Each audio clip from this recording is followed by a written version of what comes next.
Hello everybody, and welcome to the first episode of Series Theorizer. I am Daniel, and I will review and debunk theories. And today is gonna be a pretty weird one, actually, because I'm gonna debunk a theory, or multiple theories, I guess, probably just the first segment in this video, of a theory, which is very ironic for my channel. Uh, so the video I'm going to be reacting and reviewing to is Debunking Alex Bale's Squilliam theory, which personally was his first theory and one of my favorites. So let's get into this. Years ago, we got some of the best SpongeBob theories on the internet. They were made by Alex Bale. However, his theories had a lot of holes in them, which he never addressed. So I'm going to fix What them. holes? Theory 1, the dating theory. So Oh, throughout his that one. entire theory, Alex basically came to a conclusion where he said Squidward and Squilliam dated in high school. But the only real piece of proof he had was that Squidward had Squilliam's robe. Okay, let's address this one.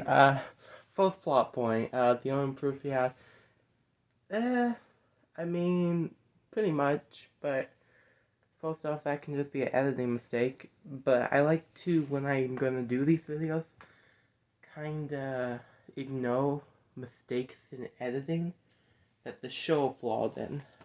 So, canonically, this theory kinda makes sense at that point. But,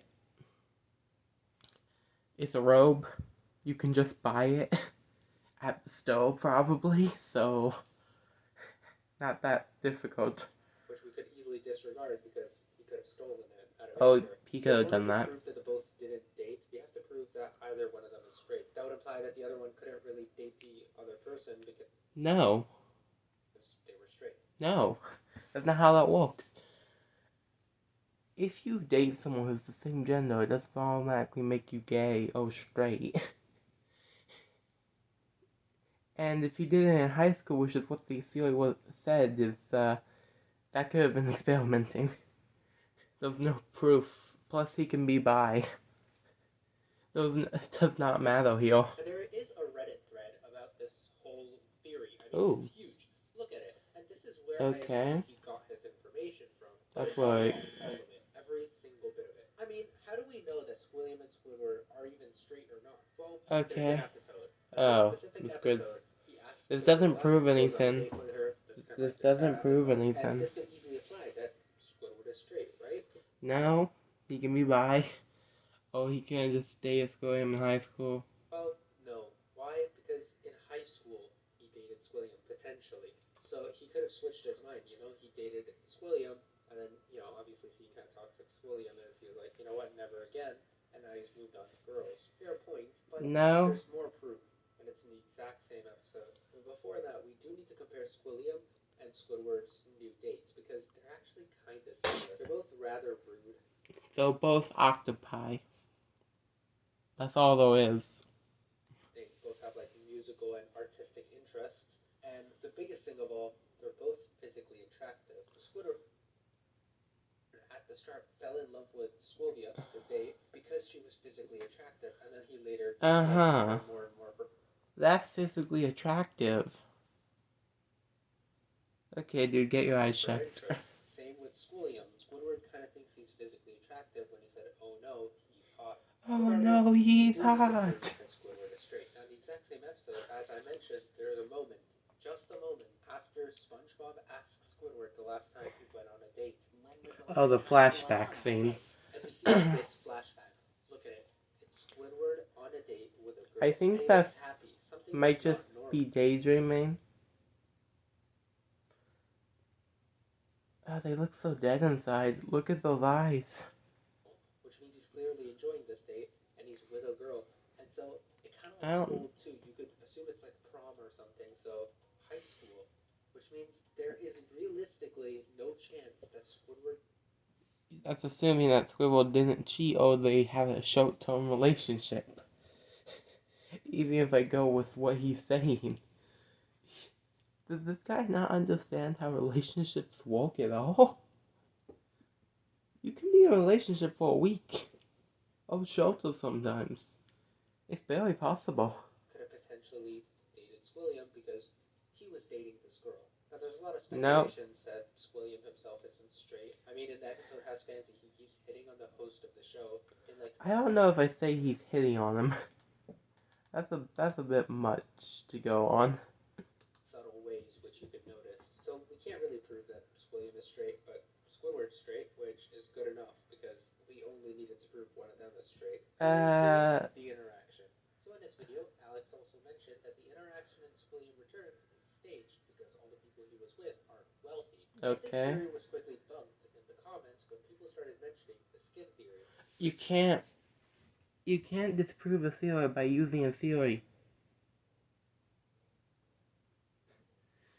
Both of them are theories that are points based on evidence that could or could not be true. You can't use one to disprove the other.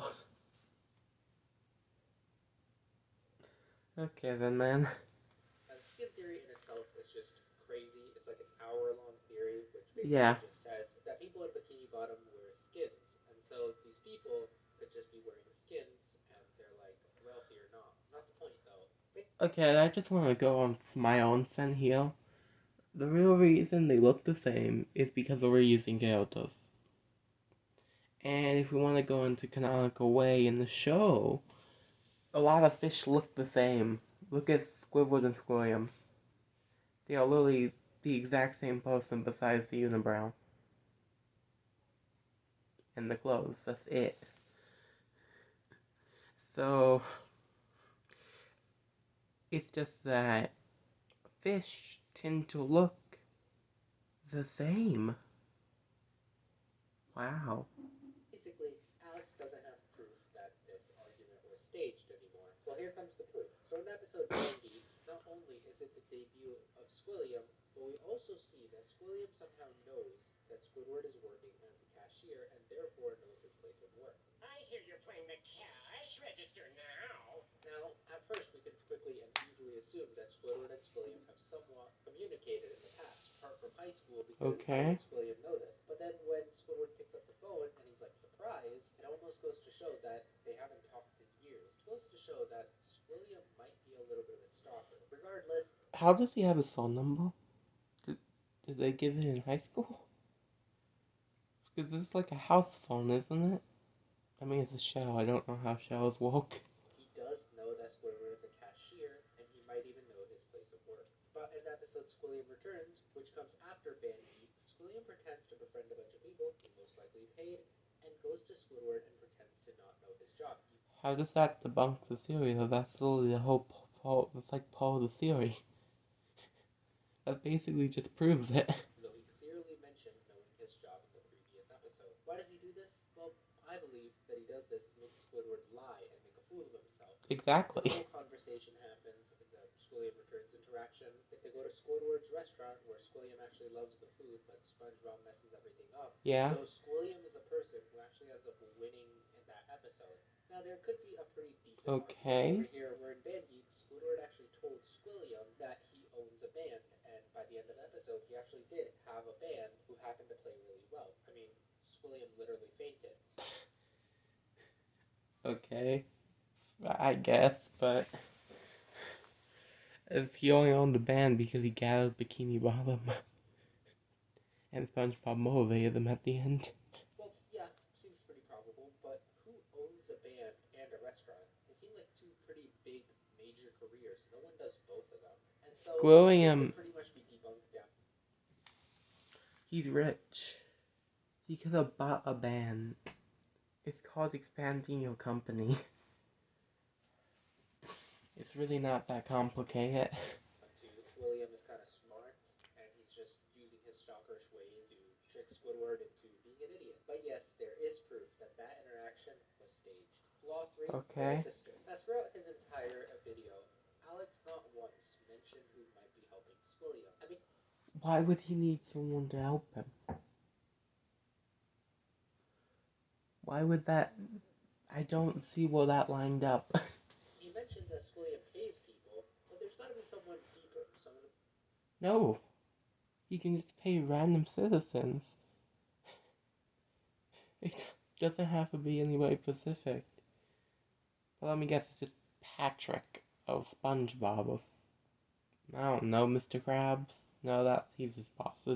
It's probably just gonna say SpongeBob or Patrick, because that's what everybody says. Something about SpongeBob or Patrick involved in this theory because it's a SpongeBob theory. Helps Squilliam even more. We don't know anyone related to Squilliam. We don't know his mom, his dad, a brother, sister, cut.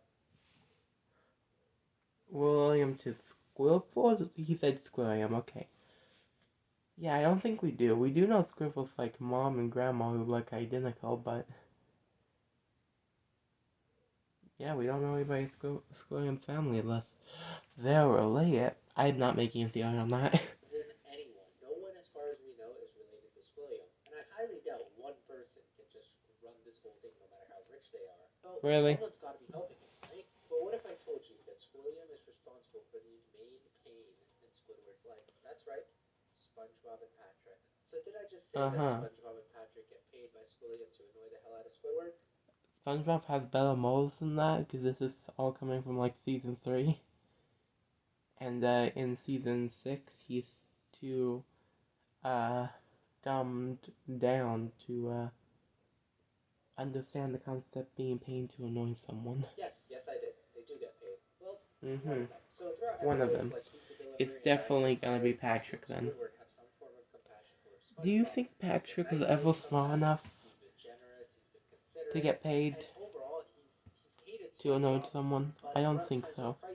Or times that are like, SpongeBob's gonna die or something. He's like, oh, I don't hate you that much. I just kinda hate you. But we've never seen this happen to Patrick. Not once has Squidward been nice to Patrick. Even if Patrick like literally gave him $1 million, he'd still slap Patrick in the face because he robbed it from a bank. But aside from that, was that an actual episode, or they just come up with something completely random? He's never had compassion for Patrick, and this makes me believe that Patrick may not be the person he seems to be. But does that mean that Squilliam pays Patrick to annoy Squidward all the time? Well, there's actually a lot of proof. So let's just start with this question: how does Patrick survive? I mean, he doesn't have a job. The times he's tried to work a job, it didn't work out. He lives in like this sand place, and we've seen him in certain episodes put his place up for rent. How did he afford the property? Okay, canonically it's obviously a cartoon, but based on how I go over theories, that's actually a valid point to bring up. This might go somewhere. Let's see. Utilities, any of this stuff. You could argue that SpongeBob gave it to him, or he stole it from Squidward, or he just stole it, period. But there's a lot of food in his house. I mean, Patrick's a big boy. He's got to eat, right? He's a glutton. All this stuff. But where is he getting this money? Now, to confirm that Patrick doesn't have a job, because we don't really find out that he has a job or not, maybe he could have a secret job, who knows. So in the episode Suction Cup Symphony, Patrick tells us that he does not have a job. My job doesn't provide me with health insurance. What job is that? Exactly. Okay. Okay, dude. I love that you use the joke as proof, but hey. When you make a theory, you take everything serious. And so we now know that Patrick really doesn't have a job, and so he's most likely getting this money from somewhere else, and who's better than a rich musician? Also, we've never seen Patrick and Squilliam talk together. They've been in like certain situations where they've been like right next to each other, but they never talk.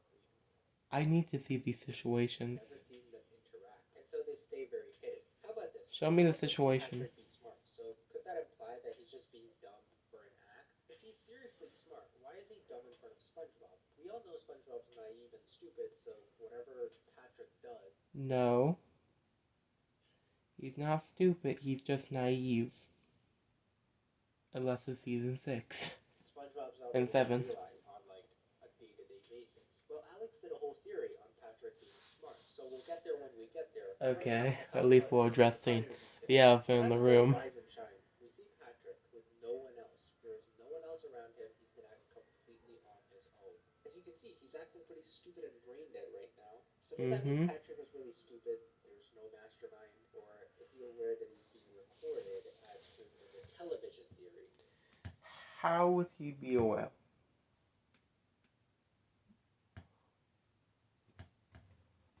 In the first episode of SpongeBob, he was naive.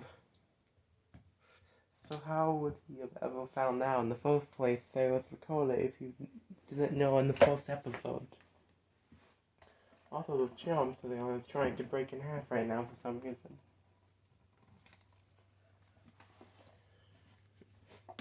Whatever. Oh, that's scary.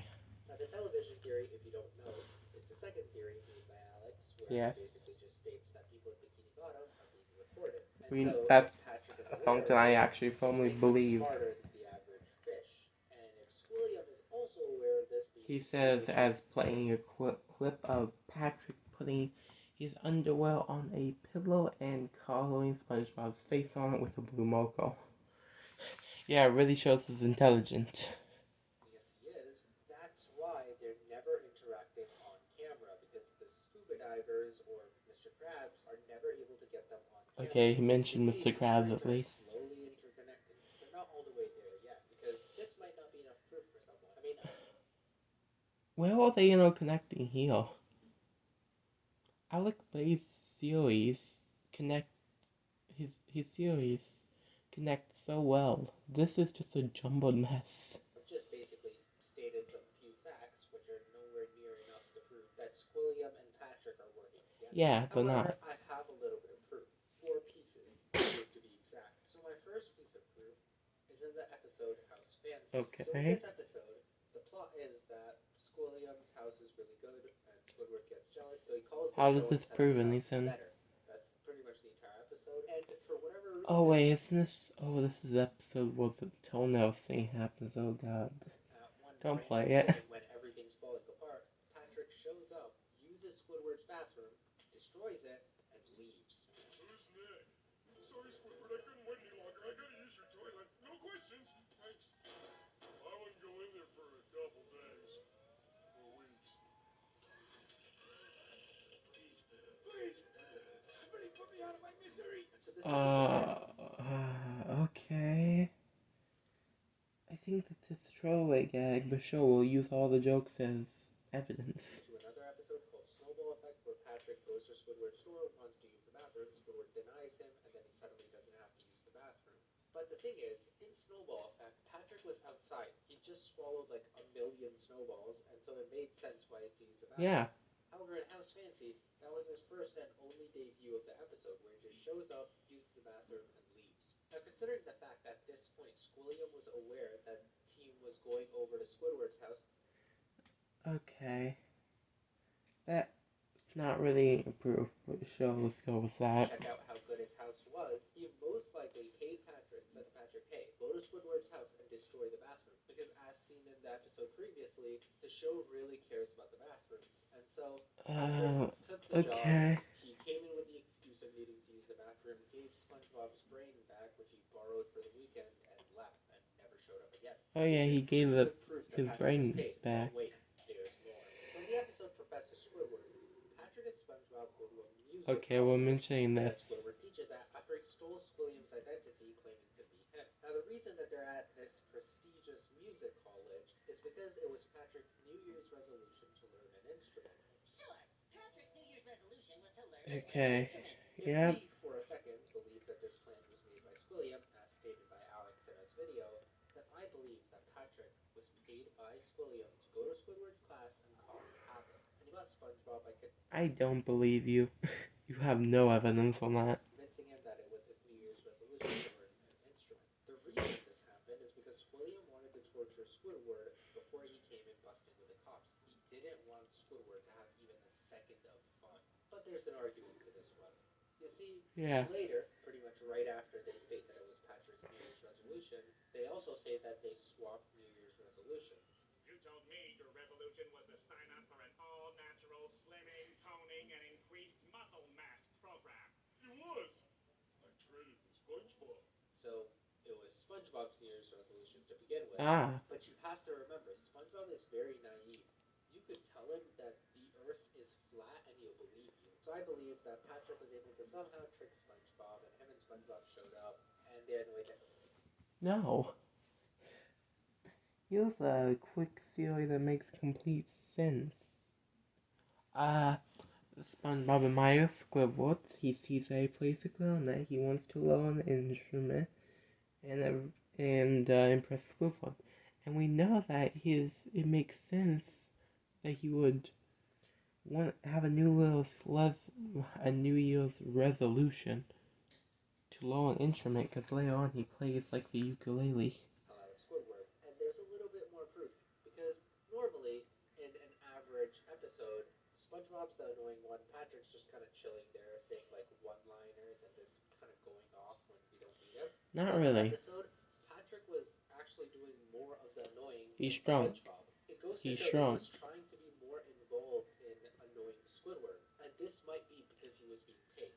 Now that we've got the two major pieces of evidence out of the way, let's get to two minor Okay, pieces I'll of give evidence. him that. Now, in the I episode of guess. I Heart Dancing, there was just a teeny bit of evidence right at the end of the episode. Really? We see Patrick and SpongeBob sitting in this theater where Squilliam is currently assessing Squidward's dancing skills. And the thing is, through watching the episode, we know that Squidward shows up before SpongeBob does. And so if SpongeBob shows up after Squidward, how did Patrick get there?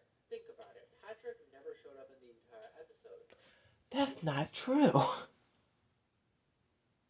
He was there at the beginning of the episode.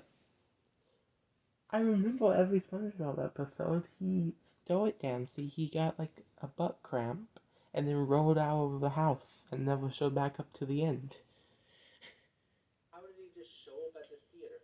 Empty. Empty theater, it's just Squilliam and some other guy assessing dancers. How did he get there? Truth is that they were sitting there planning new ways to destroy Squidward. Squidward then shows up, so Squilliam has to leave, and then SpongeBob shows up. I trust your theory even less since you said something that's just not true. A lot of evidence for this one. There's some minor evidence. Now, one final little piece of evidence is from the episode Suction Cup Symphony. Now, in this episode, basically, Squidward wants to enter the symphony contest and write a symphony and win. And Patrick and SpongeBob annoy the hell out of him, so he kicks them out the window. Patrick then breaks his butt, and so SpongeBob has to fix it. And this was started by Patrick. Patrick was the one who claimed that his butt was broken, and so all this stuff happened because of Patrick. But we physically see that. We see that physically. The annoying part happened because of Patrick. Now, in the episode Suction Cup Symphony, there's no mention of Squilliam, but I wouldn't be surprised a genius like him would want to enter a symphony contest and win. Dude. At the end of the episode, Squidward does end up winning the symphony contest, and he's able to, play his symphony. People love it. But I still do believe that the way Patrick was acting, like excessively making sounds, getting hurt on purpose, annoying Squidward, he was paid by Squilliam. SpongeBob was the one doing that. And this isn't a disprove of Alex Bale's theory. Alex Bale's whole theory was Squilliam is paying people. So this is flaws in the theory. When in reality, it's very much not a flaw. It's just kind of proving it. A 4, the hate. And we know that Squilliam hates Squidward, right? But why? Why does he hate Squidward? The Dating Pope proves that. Squidward did to Squilliam that made Squilliam want revenge ever since. So there's only a few episodes that include Squilliam, and so it's very hard to find out what Squilliam did. The thing is, it's not hard to get an enemy by doing nothing. I became enemies with my entire class back in 6th grade because they didn't like me. Why? Because they didn't. They just didn't. That's all there is to it. Sometimes people just look at you and they decide, I don't like that person. I'm going to make his life misery. And in my case, it almost got me sent to juvie. That's a silly for a different day, though. So let's continue this. I've never seen Squidward approach Squilliam to try to belittle him. So could this potentially mean that Squidward was at fault? I mean, Squidward takes all this BS from Squilliam and never has much to say back. He's scared, he's intimidated, and so surely he feels guilty about something that's happened in the past. So why do they hate each other? Then? Well, this all obviously started back in high school, considering that's like the major center of attention when it comes to Squidward and Squilliam. And in high school, a lot of things happen, like tests, competitions, dating.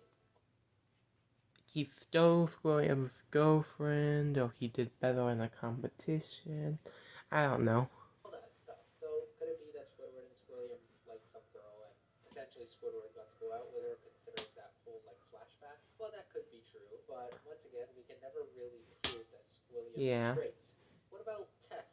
Did like one of them cheat off the other, rat the other one out, or something? Seems pretty improbable, considering the only class they really talk about is band. That leaves one thing: competition.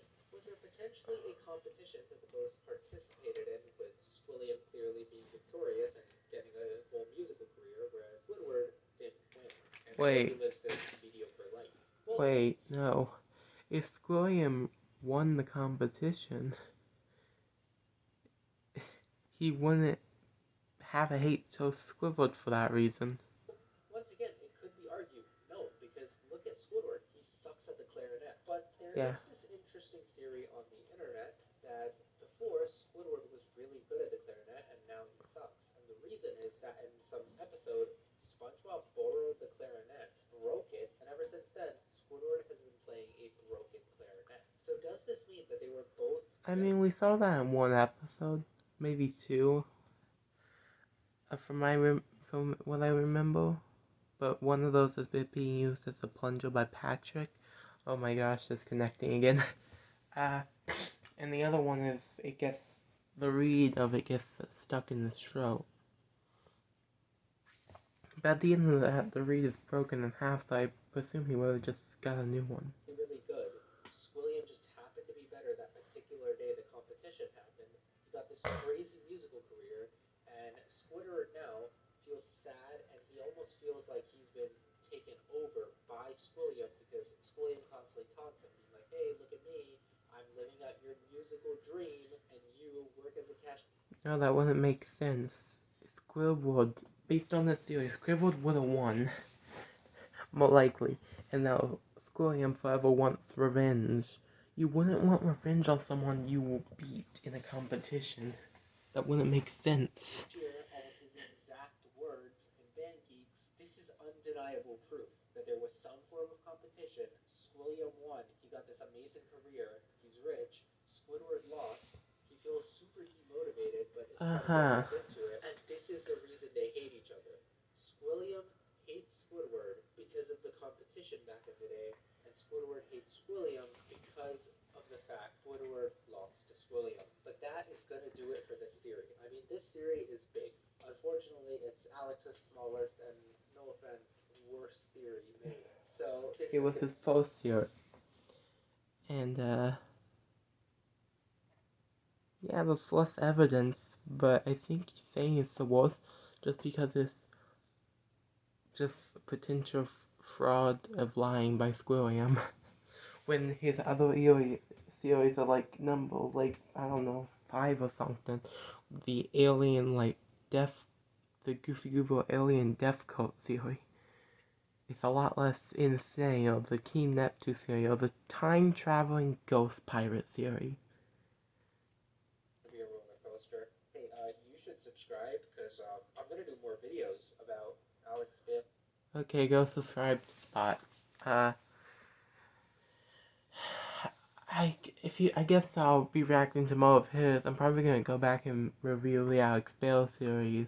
I've watched them already, but I think now I can make some pretty good points on them. And I'm probably gonna say that the theory on his is pretty much debunked, because his points come off a lot less show and a lot less strong than Alex's original theory. So, yeah, I say confirmed, debunked.